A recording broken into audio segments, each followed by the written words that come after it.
April 30ನೇ ತಾರೀಕಿಗೆ ಗುರು ಬದಲಾವಣೆ ಆಗ್ತಾ ಇದೆ, ಗುರು ಗೋಚಾರವಾಗ್ತಾ ಇದೆ. ಹಾಗಾಗಿ ಮೇ 1ನೇ ತಾರೀಕಿನಿಂದ ಮಕರ ರಾಶಿಯವರಿಗೆ ಗುರುಬಲ ಪ್ರಾರಂಭ. ಅರ್ಥಾತ್ ನಿಮ್ಮ ಜೀವನದಲ್ಲಿ ಒಂದು ಸಂತಸದ ದಿನಗಳು ಕಾಣುವಂಥದ್ದು. ಸುಮಾರು 6.5 ವರ್ಷ ಆಗಿತ್ತು ಮಕರ ರಾಶಿಯವರು ಸಂತೋಷವನ್ನು ಕಂಡು, ಮಕರ ರಾಶಿಯವರು ಸಂತೋಷವನ್ನು ಕಂಡು 6.5 ವರ್ಷ ಆಗಿತ್ತು. ಈಗ ಸಂತೋಷವನ್ನು ಕಾಣ್ಲಿಕ್ಕಿದ್ದೀರಾ. ಹಾಗಾಗಿ ಯಾವ ಕಾರಣಕ್ಕೂ ಮಕರ ರಾಶಿಯವರು ಹಿಂಜರಿಬೇಡಿ. ಏಪ್ರಿಲ್ 9 ನಂತರ 21 ದಿನಗಳ ಕಾಲ ನೀವು ಕಳೆದು ಬಿಟ್ರೆ ಮೇ 1ನೇ ತಾರೀಕಿನಿಂದ ಗುರುಬಲ ಪ್ರಾರಂಭ. ಮಕರ ರಾಶಿಯವರಿಗೆ ಅತ್ಯಂತ ಶುಭ.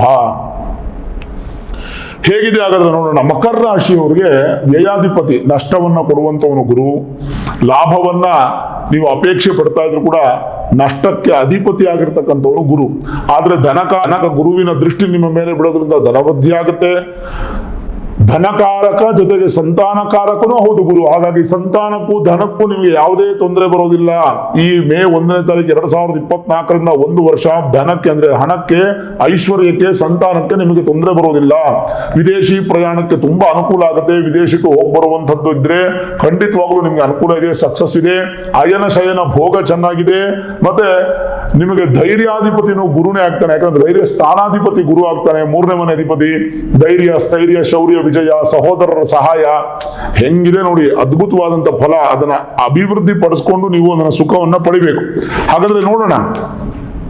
ಪಂಚಮ ಭಾವದಲ್ಲಿ ಗುರು ಇರ್ತಾರೆ. ಮೇ 1ನೇ ತಾರೀಕಿಂದ 5ನೇ ಮನೆಯಲ್ಲಿ ಗುರು ಇರ್ತಾರೆ. ಏನ್ ಹೇಳುತ್ತೆ 5ನೇ ಮನೆ? ಬಹಳ ಸ್ಪಷ್ಟವಾಗಿ ಹೇಳುತ್ತೆ, ಪುತ್ರಾತ್ ದೇವ ಮಹೀ ಪುತ್ರ ಪಿತೃಧಿ ಪುಣ್ಯಾನಿ ಸಂಚಿಂತಯೇತ್ ಅನ್ನುವಂತ ಒಂದು ಶ್ಲೋಕ. ಅದ್ರ ಜೊತೆಗೆ ಹೇಳುತ್ತೆ, ಪಾಪೆ ಪಂಚಮಗೇಸ್ಯ ದೋಷವಶತೋ ಮೌಢ್ಯಾದಿನ ರುಮ್ಮತಿ ವಾಪತ್ಯಸ್ಯ ಪುರಾಣ ಪುಣ್ಯ ವಿಲಯೋ ವೇದ್ಯ ಮನಃಕುಂಠಿತ ಅಂತ ಶ್ಲೋಕ. 5ನೇ ಮನೆ ಗುರು ಇದ್ದಾಗೇನು? ಪುತ್ರ ಕ್ಲೇಶಯುತ ಮಹೀಪ ಸಚಿವ ಧೀಮಾನ್ ಸುಸ್ಥಿರೇ ಗುರೌ ಎನ್ನುವಂತೆ ಪಂಚಮದಲ್ಲಿ ಪುತ್ರಕಾರಕನಾಗಿರ್ತಕ್ಕಂಥ ಅಥವಾ ಸಂತಾನಕಾರಕನಾಗಿರ್ತಕ್ಕಂಥ ಗುರು ಇದ್ದಾಗ ಸಂತಾನ ವಿಷಯದಲ್ಲಿ ಉತ್ಪತ್ತಿಯಾಗುವಂತಹ ಅಭಿವೃದ್ಧಿಗಳು ಜಾಸ್ತಿ. ಧಾರ್ಮಿಕ ಚಿಂತಕರಾಗ್ತೀರಾ. ಆಧ್ಯಾತ್ಮಿಕದ ಕಡೆಗೆ ಹೆಚ್ಚು ಒಲವು ನಿಮಗಿರುತ್ತೆ. ಶಾಸ್ತ್ರ, ಕುಟುಂಬ, ಸೌಖ್ಯ, ಅಭಿವೃದ್ಧಿ, ಪೂರ್ವ ಪುಣ್ಯಗಳು ನಿಮಗೆ ಬರುವಂತಹ ಸಂದರ್ಭ. ಅದೂ ಅಲ್ಲದೆ ನಿಮಗೆ ಸರ್ವ ಪೂಜಿತರಾಗ್ತೀರಾ. ಅದೃಷ್ಟವಂತರು ಮತ್ತೆ ದೇವತಾರಾಧನೆಯಲ್ಲಿ ಪ್ರಸಿದ್ಧಿಯನ್ನು ಹೊಂದುವಂತವರು, ನಿರ್ಮಲ ಬುದ್ಧಿ ಉಳ್ಳುವಂತವರು.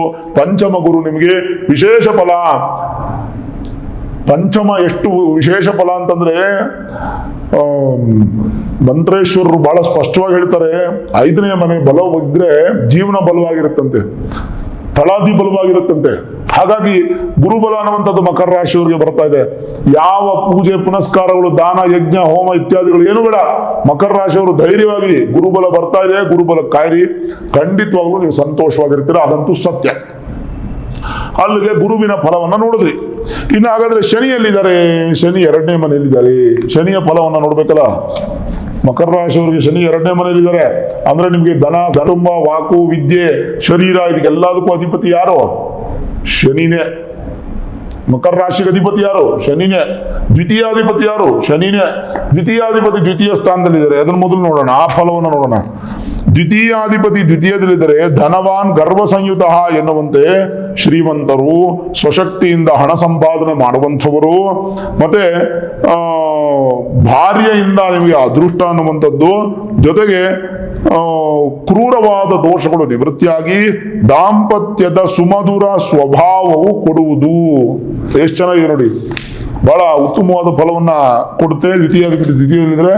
ಆದ್ರೆ ಶನಿ ನಿಮಗೆ 7.5 ನಡೀತಾ ಇದೆ. 7.5 ಅಂತ್ಯ ಭಾಗಕ್ಕೆ ಬಂದುಬಿಟ್ಟಿದ್ದೀರಾ. ಶನಿ ಬಿಟ್ಟು ಹೋಗ್ಬೇಕಾದ್ರೆ ಕೊಟ್ಟು ಹೋಗ್ತಾನೆ ಅಂತ ಹೇಳ್ತೀವಿ ನಾವು. ಹಾಗಾಗಿ ಬರೋ ವರ್ಷ 2025 ಮಾರ್ಚ್ 28 ತನಕ ನಿಮಗೆ 7.5 ಇರುತ್ತೆ. ಬಟ್ ಈಗ ನೀವು ಭಯಪಡೋ ಅವಶ್ಯಕತೆ ಇಲ್ಲ. ಮೇ 1ನೇ ತಾರೀಕಿನಿಂದ ನಿಮಗೆ ಗುರುವಿನ ಬಲ ಬರೋದ್ರಿಂದ 7.5 ಪ್ರಭಾವ ಟೋಟಲಿ 0 ಆಗ್ಬಿಡುತ್ತೆ. ಟೋಟಲಿ 0. ಭಯಪಡೋ ಅವಶ್ಯಕತೆ ಇಲ್ಲ. ಇನ್ನು ಶುಭವೇ. ಏನಪ್ಪಾ ಅಂದ್ರೆ ಇಲ್ಲಿ ಒಂದು ಬೇಸರ ಸಂಗತಿ ಅಂದ್ರೆ ಗುರುಬಲ ಇದೆ, ಸಾಡೆ ಸಾತಿ ನಡೀತಾ ಇದೆ. ಅಂದ್ರೆ ಶನಿಯಿಂದ ನಿಮಗೆ ಬರಬೇಕಾಗಿರತಕ್ಕಂಥ ತೊಂದರೆಗಳನ್ನ ಗುರು ನಿಲ್ಲಿಸ್ತಾ ಇರ್ತಾನೆ, ಸ್ಟಾಪ್ ಮಾಡ್ತಾ ಇರ್ತಾನೆ. ಅದಕ್ಕೆ ತುಂಬಾ ಬ್ಯುಸಿ ಆಗಿರ್ತಾನೆ ಗುರು. ಆದ್ರೆ ನಿಮಗೆ ಫಲ ಕೊಡೋದ್ರಲ್ಲಿ ಗಮನ ಇರಲ್ಲ. ಅರ್ಥ ಆಗ್ತಿದೆ ನಿಮ್ಗೆ? ನಿಮ್ಮ ಕಷ್ಟಗಳನ್ನ ತಡೀತಾ ಇರ್ತಾನೆ, ಕಷ್ಟಗಳನ್ನ ದೂರ ಮಾಡ್ತಾ ಇರ್ತಾನೆ ಗುರು. ಅದು ಮೇ 1ನೇ ತಾರೀಕು ಪ್ರಾರಂಭ ಆದ್ರೆ 2025 ಮಾರ್ಚ್ 28ರವರೆಗೂ ತಡೀತಾನೆ. ಅದಾದ್ಮೇಲೆ ಮಾರ್ಚ್ 28 ಆದ್ಮೇಲೆ 29, 30 ಮಾರ್ಚ್ ತಿಂಗಳು ಮುಗಿತೆ. ಇನ್ನು ಒಂದು ತಿಂಗಳು ಗುರು ಬಲ ತುಂಬಾ ಬಲಿಷ್ಠವಾಗಿರುವಂತಂದ್ರೆ ಬರೋ ವರ್ಷ ಏಪ್ರಿಲ್ ತಿಂಗಳು ನಿಮಗೆ ಅತ್ಯಂತ ಅದ್ಭುತವಾದಂತ ಒಂದು ತಿಂಗಳ ಸಮಯ. ಅಂದ್ರೆ ತುಂಬಾ ವಿಶೇಷವಾದಂತ ತಿಂಗಳು ಅದು. ಬರೋ ವರ್ಷ 2025 ಏಪ್ರಿಲ್ ಅಂದ್ರೆ ಸಾಡೆ ಸಾತಿ ಹೋಗಿರುತ್ತೆ, ಗುರುಬಲ ಸಂಪೂರ್ಣ ಇರುತ್ತೆ ನಿಮಗೆ ಅಂತ. ಹಾಗಿದ್ದಾಗ ಶನಿಗೆ ಏನಾದ್ರೂ ಸಮಸ್ಯೆ ಪಟ್ಟ ದೋಷಗಳನ್ನು ಪರಿಹಾರ ಮಾಡಬೇಕಾ? ಅವಶ್ಯಕತೆ ಕಾಣ್ತಿಲ್ಲ.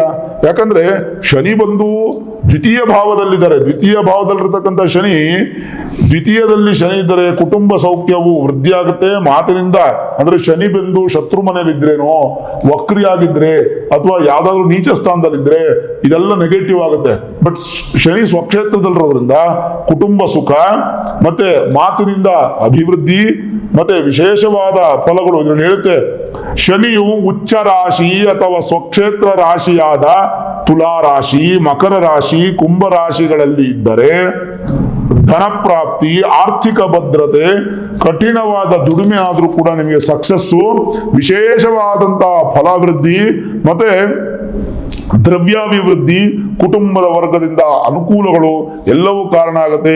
ನೀಚ ದೋಷಗಳ ನಿವೃತ್ತಿ ಆಗುತ್ತೆ, ಮುಖಕ್ಕೆ ಸಂಬಂಧಪಟ್ಟಂತ ಕಾಂತಿ ವೃದ್ಧಿ ಆಗುತ್ತೆ, ರೋಗ ದೂರ ಆಗುತ್ತೆ, ಸಂಪತ್ತಿನ ಅಭಿವೃದ್ಧಿ ಆಗುತ್ತೆ, ಜ್ವರ ಕೂಡ ಬರದೇ ಇದ್ದಷ್ಟು ಆರೋಗ್ಯ ಬಲಿಷ್ಠ ಆಗುತ್ತೆ, ಶ್ರಮದಿಂದ ಶ್ರಮಿಕರಾಗ್ತೀರಾ, ಧನಾಗಮ ಪ್ರಾಪ್ತಿ ಆಗುತ್ತೆ ಅಂತ ಹೇಳುತ್ತೆ. ಅಂದ್ರೆ ಸಾಡೆ ಸಾತಿ ಇದೆ ಅಂತ ಭಯ ಪಡೋದು ಬೇಡ, ಹಾಗಂತ ನೆಗ್ಲಿಜೆನ್ಸಿ ಮಾಡೋದು ಬೇಡ. ಪ್ರತಿ ತಿಂಗಳಿಗೆ ಒಂದು ಶನಿವಾರ ಹೋಗಿ ಒಂದು ತೈಲಾಭಿಷೇಕ ಮಾಡುವಂಥದ್ದು ಇನ್ನೂ ಅಭ್ಯಾಸ ಮಾಡ್ಕೊಳ್ಳಿ. ಅದನ್ನು ಮಾಡ್ಕೊಂತೂ ಹೋಗಿ. ಬರೋ ವರ್ಷ 2025 ಮಾರ್ಚ್ 28ರವರೆಗೂ ಅದನ್ನು ಮಾಡ್ತಾನೆ ಬನ್ನಿ. ಅದಾದ್ಮೇಲೆ ನಿಮ್ಗೆ ಅವಶ್ಯಕತೆ ಇಲ್ಲ. ಶನಿಯಿಂದ ಯಾವ ಬಾಧೆನೂ ನಿಮ್ಗೆ ಇರಲ್ಲ, ಸಾಡೆ ಸಾತಿ ಪ್ರಭಾವವೂ ಇರಲ್ಲ. ಒಂದು ಹಂತಕ್ಕೆ ಸಂತೋಷದ ಜೀವನವನ್ನ ಕಾಣ್ಲಿಕ್ಕೆ, ಒಂದು ಸುಮಧುರವಾದಂತ ಹೆಜ್ಜೆಯನ್ನ ನೀವು ಇಡ್ಲಿಕ್ಕೆ ದಾರಿ ಆಗತ್ತೆ. ಹಾಗಾಗಿ ಮಕರ ರಾಶಿಯವರು ಭಯಪಡ ಅವಶ್ಯಕತೆ ಇಲ್ಲ.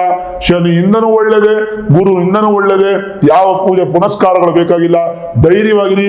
ನಿಮ್ಮ 6.5 ವರ್ಷಗಳ ಕಷ್ಟ ನಿವೃತ್ತಿಯಾಗಿ ಈ 1 ವರ್ಷದಲ್ಲಿ ಸುಖವನ್ನು ಅನುಭವಿಸ್ತೀರಾ, ಸಂತೋಷವಾಗಿರ್ತೀರಾ ಮಕರ ರಾಶಿಯವರು.